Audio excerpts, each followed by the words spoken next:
আসসালামু আলাইকুম ওয়া রাহমাতুল্লাহি ওয়া বারাকাতুহু।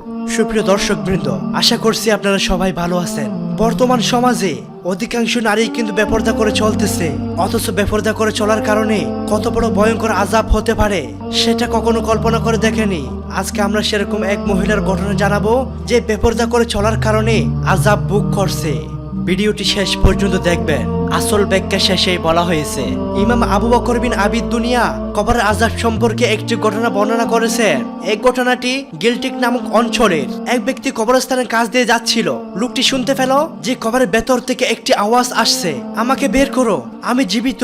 কয়েকবার এই আওয়াজ শোনার পর লোকটি মনে করলো এটা তার শোনার ভুল হতে পারে, কিন্তু যখন আরো কয়েকবার এই আওয়াজটি শুনতে পেল তখন সে বুঝলো এ তো সত্যি কবর থেকে আওয়াজ আসছে। লোকটি পাশের গ্রামে গিয়ে মানুষদেরকে বলল যে সে কবরস্থানের পাশ দিয়ে যাওয়ার সময় আমি কয়েকবার কবর থেকে কারো ডাকতে শুনতে পেলাম। কে যেন কবর থেকে বলছে আমাকে কবর থেকে বের করো, আমি জীবিত। লোকটির একথা শুনে গ্রামবাসী আশ্চর্য হলো। লোকটি বলল চলো তোমরা আমার সাথেও কবরস্থানে যাবে। অতএব গ্রামবাসী কবরস্থানে গেল। এখন গ্রামবাসীও এই আওয়াজ শুনতে পেল। সবার একতার উপর বিশ্বাস হলো যে আওয়াজ কবরের ভিতর থেকেই আসছে। এখন সবাই নিজ কানে খবর থেকে এই আওয়াজ শোনার পর মহল্লার ইমামের কাছে গিয়ে এই ব্যাপারে জিজ্ঞেস করলো এখন এই অবস্থায় আমরা কি কবর খুলতে পারবো কিনা। ইমাম সাহেব সবকিছু বিস্তারিত শোনার পর বললেন যদি এই কথা আমাদের দৃঢ়ভাবে বিশ্বাস হয় লোকটি জিন্দা, তাহলে কবর খুলে দেখতে পারেন। এরপর সাহসী কিছু লোক কবরস্থানে গিয়ে খবরটি খনন করলো। খবরের মাটি সরানোর পর যখনই খবরের একটি খাট সরানো হলো, তারা দেখলো ভিতর একজন মহিলা উলঙ্গ অবস্থায় বসে আছে, আর তার কাফনের কাপড় ফসে গেছে এবং মহিলা বসে আছে এবং মহিলা বলছে জলদি আমাকে একটি কাপড় দাও। তাকে একটি কাপড় দেওয়া হলো। খবরের ভেতর কাপড় দেওয়ার পর মহিলা কাপড় পরলো।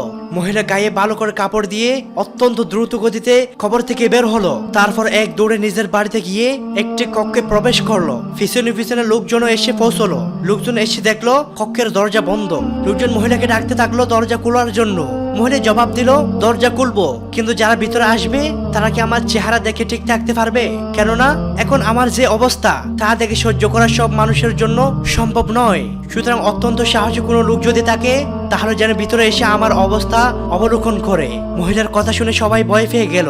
কয়েকজন লোক অত্যন্ত সাহসী ছিল। তারা বলল তুমি দরজা খোলো, আমরা ভিতরে আসবো। মহিলা দরজা খুলে দিল।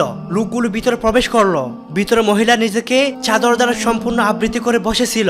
লোকগুলো ভিতরে প্রবেশ করার পর মহিলা প্রথমে নিজের মাথা থেকে চাদর সরিয়ে ফেললো। লোকগুলো মহিলার মাথায় কোনো চুল দেখতে পেল না, আর মাথায় কোনো গোশতও না, শুধু হাড্ডি।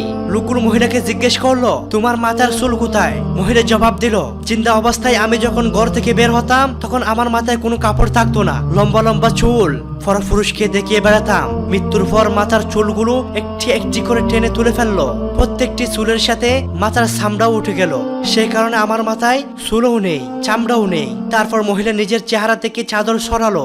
লোকগুলো দেখলো মহিলার ভয়ঙ্কর চেহারা, মুখে দাঁত ছাড়া আর কিছুই নেই, আর ঠোঁটের কোনো অস্তিত্বই ছিল না। এই অবস্থায় শুধু দাঁতগুলো দেখা যাচ্ছিল। একবার ভেবে দেখুন যদি কোনো মানুষের মুখে দাঁতগুলো ছাড়া আর কিছু না থাকে তাহলে কেমন ভয়ানক লাগবে দেখতে। এরপর লোকগুলো জিজ্ঞেস করলো তোমার ঠোঁট কোথায়? মহিলা জবাব দিল আমি আমার ঠোঁট লিপস্টিক দিয়ে রাঙিয়ে পুরুষের সামনে যাতায়াত করতাম, এর জন্যই শাস্তি স্বরূপ আমার ঠোঁট কেটে ফেলা হয়েছে। তারপর মহিলা নিজের হাত দেখালো, পা দেখালো। লোকগুলো দেখলো তার হাতের ও পায়ের আঙ্গুলের কোনো নখ নেই। মহিলাকে জিজ্ঞেস করলে সে বলল নখ ফালিশ লাগিয়ে হাতে পায়ের আঙ্গুলগুলো রঙিন করে পুরুষের সামনে যাতায়াত করতাম, তাই আমার হাত পায়ের নখ তুলে ফেলা হয়েছে। মহিলা বলল দেখুন আমি জীবিত অবস্থায় সেজে গুছে মানুষকে দেখাতাম, নিজেকে বেপরদা করে পুরুষের সামনে প্রদর্শন করতাম, যার শাস্তি আমার মৃত্যুর পর খবর দেওয়া হচ্ছে। এই কথাগুলো বলে মহিলা অজ্ঞান হয়ে জমিনে পড়ে গেল। দেখা গেল মহিলার প্রাণ নেই, মৃত। এরপর দ্বিতীয়বার তাকে কবর দেওয়া হলো। অতএব ভাই ও বোনেরা, মহান আল্লাহ পাক এই ঘটনা দ্বারা এটাই দেখাতে চেয়েছেন যে দেখো এই মহিলার কি করুণ অবস্থা হয়েছে, যাতে দুনিয়ার মানুষ শিক্ষা গ্রহণ করে। প্রিয় ভাই বোনেরা, নিশ্চিত আমরা সবাই একদিন খবরবাসী হব। আমাদের খবর রাখা হবে 3.5 হাত সেই গর্ত আমাদের শেষ মঞ্জিল। সেদিন আমাকে যখন দাফন করা হবে, আমাকে দাফন করা আসা লোকগুলোও আমি দেখব। যখন মাটি দেবে আমার কবরে, প্রিয়জনদের কান্নার আওয়াজও কানে আসবে, কিন্তু কিছুই বলার থাকবে না। দাফন করে যখন স্বজনরা চলে যাবে তাদের পায়ের আওয়াজও কানে আসবে। এরপর ফেরেশতাগণ আসবেন, আমার আমল অনুযায়ী আমার সাথে আচরণ করবে। অতএব প্রিয় ভাই ও বোনেরা, দুনিয়ার জিন্দেগি খুবই সংক্ষিপ্ত, ঠিক নেই কোন সময় শেষ নিঃশ্বাস ফেলি, কখন আমার জানাজা উঠে যায় স্বজনের কাঁধে। আমাদের সমস্ত ইচ্ছা শ্রম সাধনায় সমাপ্তি ঘটবে। আমার সংশয় সম্পদ আমার সাথে কবরে যাবে না, সেই সম্পদ আমার কোনো কাজেও আসবে না। ক্ষণস্থায়ী জগতের প্রতি ভরসা করো না, কারণ তুমি হঠাৎ মৃত্যুর শিকার হবে। মৃত্যু অবশ্যই আসবেই আসবে। মনে রেখো তোমার প্রাণ চলে যাবে।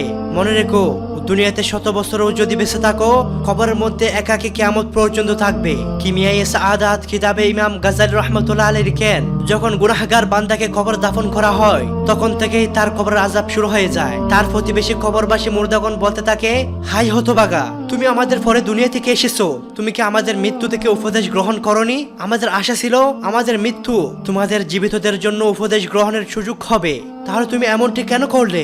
খালি হাতে কবরে কেন এলে? মৃত্যু আমাদের আমল বন্ধ করে দিয়েছিল, কিন্তু তোমাদের আমল করার সুযোগ ছিল, আমরা যে নাকি করতে পারিনি, তুমি কেন তা ছেড়ে এলে?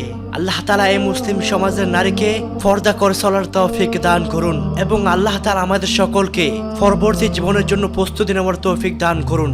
আমিন।